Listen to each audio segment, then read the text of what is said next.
let's kick it over to our interview with Travis Brown of the Bryan College Station Eagle. Really, really appreciate the insight here that Travis has on the Texas A&M Aggies.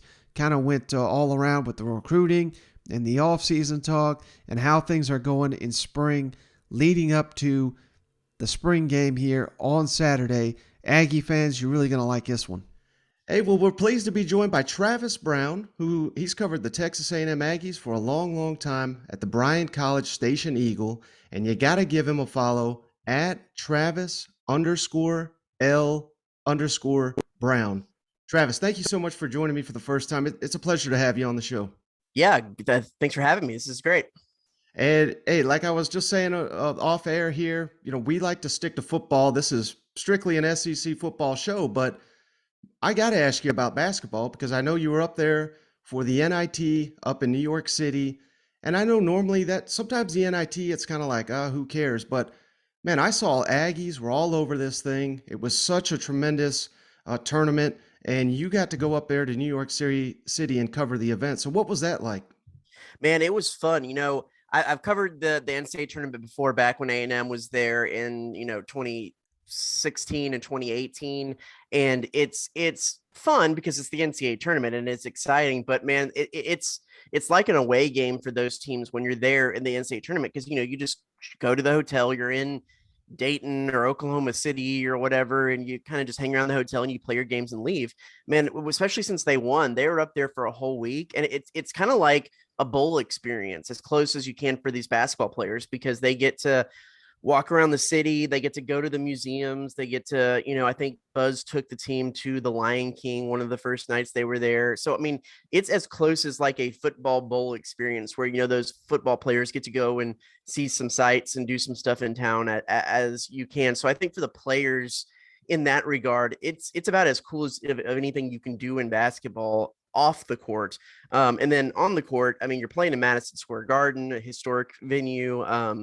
It's cool. It's cooler than I thought it was. I think, like you said, there's a little bit of a stigma with the NIT because it is kind of the consolation tournament. But from the experience realm, getting to go and do all that as a player, I think it's awesome. And then to tie it back into football again, when you make a long run in the NIT, especially with a young team like A&M has, it's like bowl practice. I mean, they get to be on the court practicing, being together, building the building blocks for next season, longer than I mean, if you compare it to the NCAA tournament, they're getting to do that as long as any team that makes it to the Final Four, because there was really only the Final Four left besides the NIT finals. So yeah, great experience for everyone, and I think it is. I mean, you look at the tenures of coaches, a lot of times the NIT is a springboard into a run for years to come in the NCAA tournament. And so I think that's what Aggie fans are hoping this will be.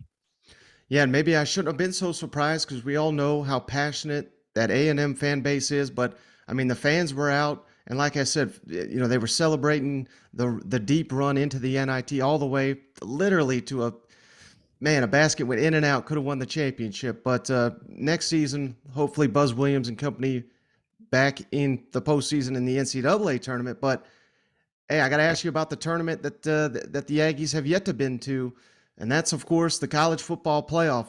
Ever so close in 2020. What's your thoughts on all this preseason expectation, Travis? I'm sure you've seen it because you cover this team on a daily basis. But a lot of people have the Aggies as a top 10 team. Some people have them as high as top 5. What's I know that's so far down the road, but do you think that kind of top 10 talk is warranted at this time for Jimbo Fisher and the Aggies? I mean, I think it's there's a little added bit of that when you do bring in the number one class of all time, according to 247's composite. I think it depends on.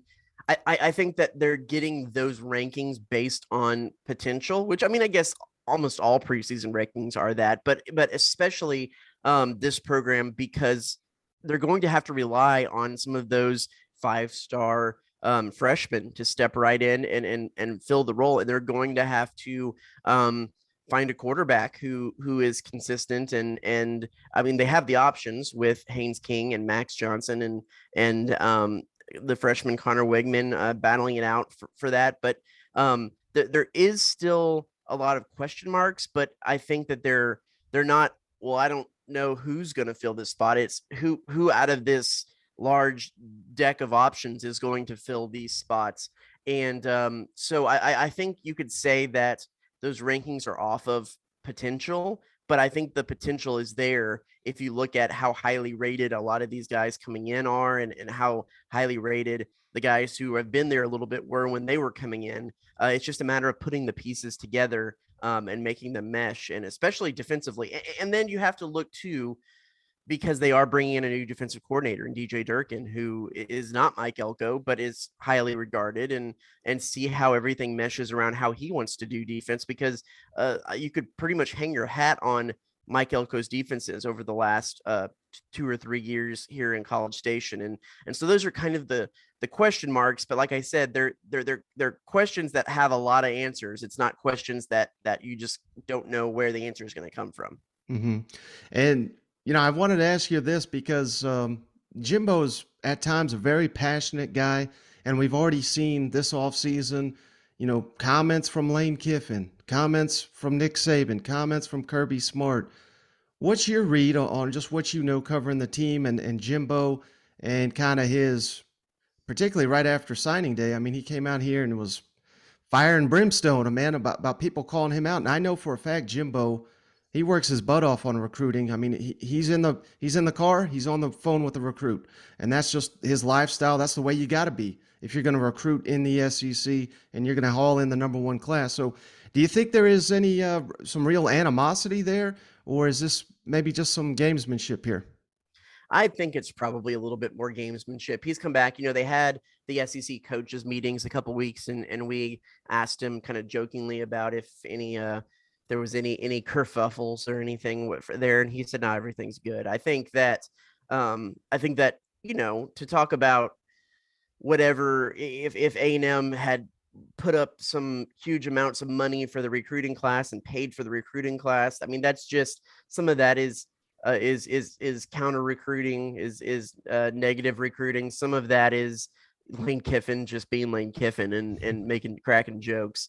So I think that Jimbo felt like he needed to set the record straight to defend his recruiting staff, his assistant coaches, because I mean, they are all over the place, like you said, doing the work and recruiting and building the relationships. And there's something to that. So I think he felt the need to defend that. But I think ultimately the banter and the back and forth, it was more fun than actual malice. And so it'll probably get brought back up when A&M and Ole Miss are squaring off and some of those things. But I think it's going to be to the coaches, it's going to be old news by then. I think it's just uh, I don't want to say it's just them having fun, but I think it's not much further than that.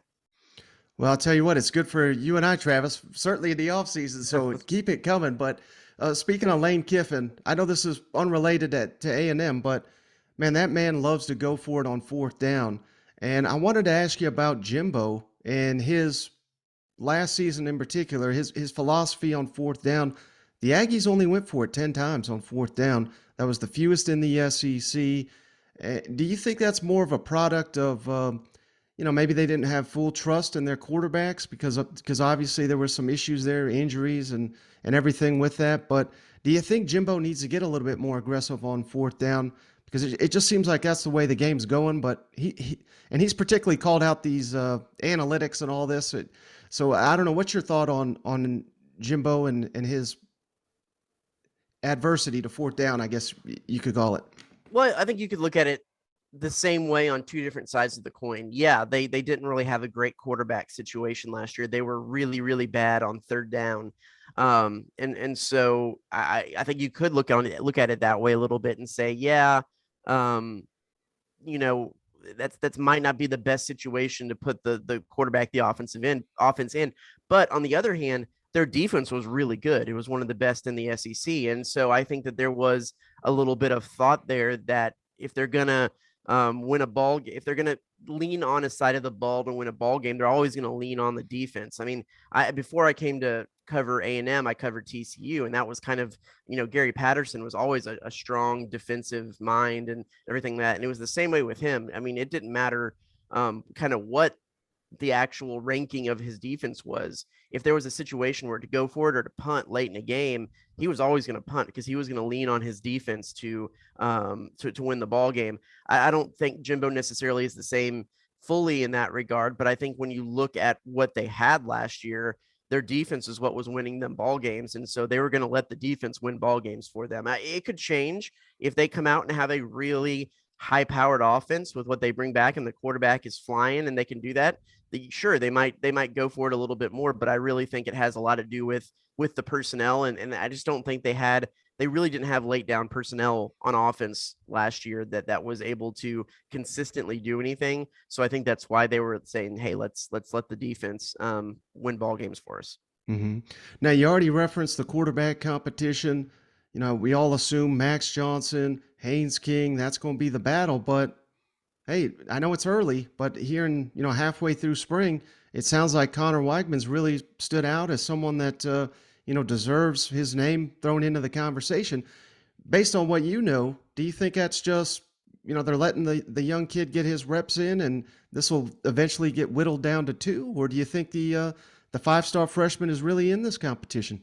Well, I'm gonna preface everything I say moving on here with this, and that is because of the long NIT run. I haven't actually been able to get out to spring practice, the little bits and pieces of minutes of spring practice we've been able to see this year. Robert Cessna, my colleague, has been doing a lot more of the football. So I'll preface that, and then I haven't really gotten to see them throw this spring yet. I will be able to at the spring game this Saturday. But that being said, I've heard the comments. I've talked with people. We've heard what Jimbo's had to say, and I think the thing that's actually, this is the way I've put it. I think if I was going to put my money on it, I would put my money on Haynes King because he's the guy who's been here for 2 years. He won the job last year. He has good dual threat ability. He's pretty exciting. I would put my money on Haynes King. If I was betting your money, I'd bet on Connor Wigman because of the way that Jimbo has talked about him. I know there was a lot of conversation around the time that Quinn Ewers, the Ohio State quarterback who's transferred into Texas, was on the market about if Jimbo would be in the mix for that. And without mentioning Ewers, he himself kind of brought up around National Signing Day time the fact that Connor Wigman is his man. He thinks Connor Wigman was the best quarterback on the market in that class, compared to anybody. And he was high on Connor Wigman the whole time. That was his dude. And to have a college coach who most college coaches don't necessarily like to go out on a limb and put a lot of pressure on a freshman who hasn't actually done anything in college. That they'll say, they're big, they're strong, they're this or that, but they don't necessarily want to just put a lot on the shoulders. He's put a lot on Connor Wigman's shoulders so far as saying that he's his guy and he's going to be his guy. And so I think there's something to that. We'll just have to see how it does shape out and who does step up and take the reins. But do I think that probably Haynes King's going to be under center for the first game? Yes. Do I think that it would surprise me at all if it's Connor Wigman? Not at all. Mm-hmm. Now, who do you think steps up at the receiver? I mean, we know we got Anaya Smith, who's receiver / halfback. I mean, he's borderline All-American, but if you just look at recent history in the SEC, outside of Georgia maybe because they had such a dominant defense, but you look at Alabama's and LSU's and all these teams, you really need to have some game breakers all across the board at the receiver position. And I know the Aggies got some guys, Euclid Brown, Moose Muhammad. They just signed an incredible 5-star Evan Stewart. Which of those guys you think, or maybe all of them, are poised for breakout seasons? And because I think the Aggies are really going to need several of those guys to step up if they're truly going to be SEC college football playoff contenders. Yeah, I mean, they return Caleb Chapman is a guy who at times when he's been healthy has been a really good vertical threat. I mean, you look back at the Florida game 2 years ago, his touchdown where he actually ultimately ended up tearing his ACL. He is a guy that everyone has been excited to see what he's been able to do. Nia Smith, you mentioned, is going to be the bell cow of that group. returning and what he can do out of the slot, what he can do out of the backfield. He's just a versatile weapon. Chase Lane was a guy that they leaned on a little bit last year when they had injuries and what was going on with some of those guys. And Jalen Preston is a guy that they leaned on there. Moose Muhammad is a redshirt sophomore, a guy that had some really great catches. But yeah, you mentioned Yul Keith Brown. I think he's going to be a guy who's really going to step up, who people have talked a lot about. And then you have Evan Stewart and Chris Marshall and some of those guys going to step on. It's a big, deep group of guys.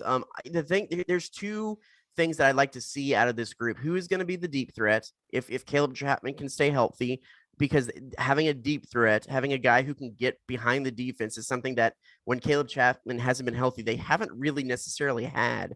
And if they're going to have a guy who is uh, tall, who is physical, who will be able to go up and get a ball, because that's not something they've really even necessarily had since you might want to even go back to Ricky Seals Jones. And he wasn't necessarily great at it when he was in college, at least. Just to have that guy who can go up and get a ball is something that they've kind of been lacking in years past. I know Jalen Wydermeyer at tight end has been a guy who at times could go do that, but it wasn't necessarily a key part of his game.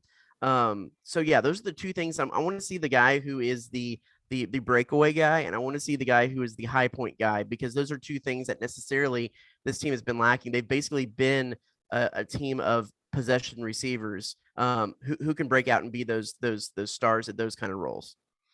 Now, let's say Smith, let's just technically call him a receiver. And we know we got Achane, who's incredible speed. But in the SEC, you're going to need depth at running back, particularly the way Jimbo likes to run his system. So who's that next, number two, number three running back for the Aggies this year with the great Spiller off to the NFL? The kids from Miami, I believe. You got LJ Johnson, you got Amari Daniels, who are two highly recruited guys, highly thought of guys who got some time last year. Those are going to be the guys to spell him and work through that. But there are freshmen and redshirt freshmen and a sophomore, and so it'll be interesting to see who steps up in that second position, who's going to be the change of pace guy, and if someone steps up, because then they might have to lean on Devon Achane a lot more than probably they would like. So those are going to be the two guys to look out for to see who's going to step up. LJ Johnson's a little bit more of the physical back, and so that would probably be why I'd give him the nod, because Achane has the speed and the elusiveness to, if you want to give a little change of pace, a third down back, LJ Johnson is probably going to be that guy. Now, you reference the new defensive coordinator, DJ Durkin. I've heard Jimbo say, they're not going to reinvent the defense. It's played. They've been so good on that side of the ball. What do you think?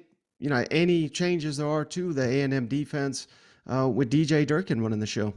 Yeah, I mean, I think the biggest question early on before we talked to Jimbo was, is he going to run a 3-man front or is he going to run a 4-man front? And Jimbo, like you said they're going to stick with that 4-man front. So I think it's going to be pretty close to what they've had in that basically a 4-2-5 or a 4-3 with a nickel back, with some nickel packages, whatever you kind of want to call it. But yeah, I think that what would seem like the biggest question mark is going to be the defensive line, because of course they lose Tyree Johnson, DeMarvin Leal, Jaden Peavy, Michael Clemens, all the starting four, but they have a deep rotation there, and that's just going to get filled in with Shamar Turner in the middle, McKinley Jackson in the middle, Fahil Diggs is a guy, Jason Harris is a guy who can be at the defensive end. There's probably a little bit more question marks at the edge rushers than the middle of the field, because then behind that you got Isaiah Rakes, who has some experience. You have Walter Nolan, the number 2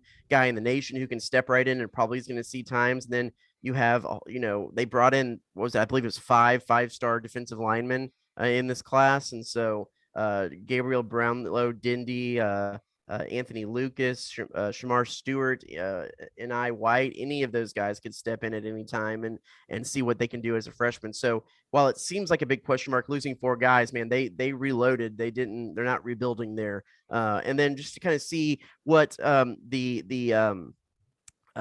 linebacker situation looks like, because probably it's going to be Edgerrin Cooper, Chris Russell, guys who were rotating in. They lose Aaron Hansford, who is kind of the main guy there due to graduation. But yeah, I mean, again, you look across the board, it's a lot of reloading, not necessarily rebuilding, because most of the guys who are stepping in to positions where the guys that have left off are guys with a lot of experience. So just getting adjusted to those new roles. But the defense looks like, again, it's going to be one of the strengths of the program.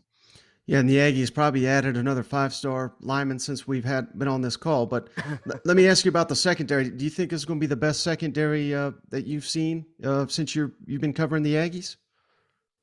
It's going to be up there. Yeah, because the secondary hasn't necessarily been some of the strong suits in the past 6 years or so. It's definitely going to be one of the most experienced secondaries.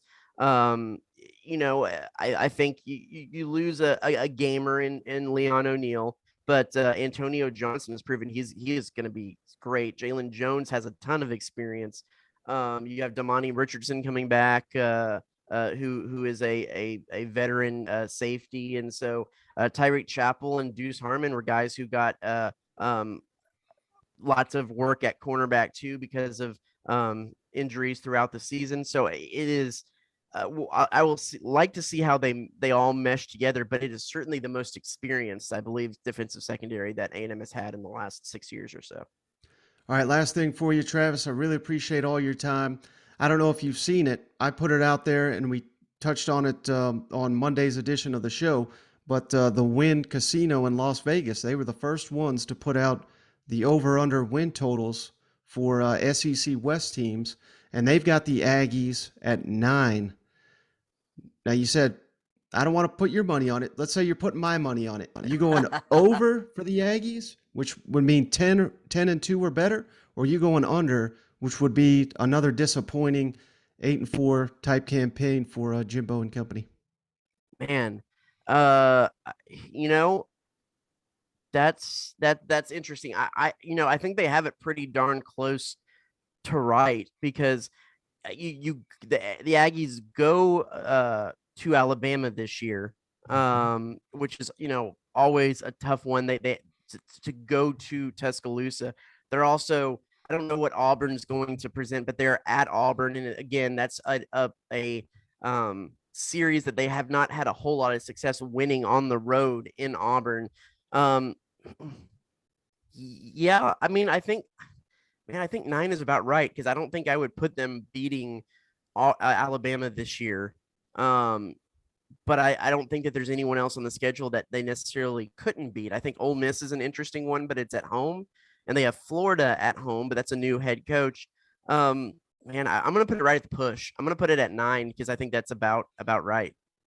Okay, yeah, you're a smart man. Vegas knows what they're doing. You know what I mean? So that is a great number. But hey, I appreciate all your time, Travis. Give him a follow at Travis_L_Brown, and check out all the outstanding work he does for the Bryan College Station Eagle.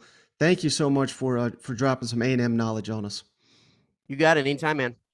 All right, so just want to say thanks for Travis for joining the show. Like I said, I mean, that was a terrific interview. I really appreciate his time. And don't forget to give him a follow at Travis_L_Brown on the Twitter machine. But that is going to wrap us up for today's episode of the show. We're going to have some more over-under betting lines in the SEC, this time for the SEC East. Those are going to be coming up here soon. I was told Tuesday. We'll see if that happens. If it does, we'll try to break those down as soon as possible, because it certainly seemed like a lot of you love the over-under talk for the SEC West team. So we're still on the lookout for the East. We've had a few listeners reach out to us for show topics, so we got ideas flowing here for the offseason. Really appreciate it. Keep those coming. If you got a question for us, shoot it on over. We're happy to tackle it at some point in time here in the near future. And don't forget, as always, you made it this far, give us that 5-star written review on the Apple Podcast app. Or if you're an Android user, you can rate us on Spotify now. That also helps the show out. And if you do one of those reviews and you send it on over to that secpodcast@gmail.com, we'd be happy to send you a beer koozie free of charge just for doing that. But that's going to do it for this episode. We'll catch you on the next one.